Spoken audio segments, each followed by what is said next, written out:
আজ সকালবেলা ঘুম থেকে উঠে চলে গেছিলাম পড়তে থেকে এসে দেখছি পার্সেল এসছে। তো পার্সেলটা আনবক্সিং করে নিলাম। আমি অর্ডার দিয়েছিলাম একটা বডি লোশন, তো ওটা এসছে। তারপরে সামনেই যেহেতু কালী পুজো, তাই একটু ঘরগুলো পরিষ্কার করে নিচ্ছিলাম। আর পরিষ্কার করতে গিয়ে দেখো তার ফার সব আমি খুলে দিয়েছি।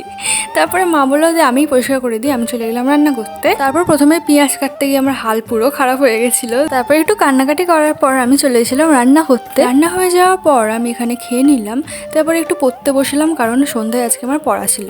তারপর বিকেলবেলা একটু মায়ের সাথে গেছিলাম ছাদে বেশ ভালো লাগছিল, অনেকক্ষণ বসেছিলাম। আর এখানে দেখো আকাশটা কত সুন্দর লাগছে সন্ধে হয়ে যাওয়ার পর। পাশের বাড়িতে মনসা পুজো হয়েছিল, ওখানে গেলাম প্রণাম করতে। ওখান থেকে এসে একটু প্রসাদ খেলাম।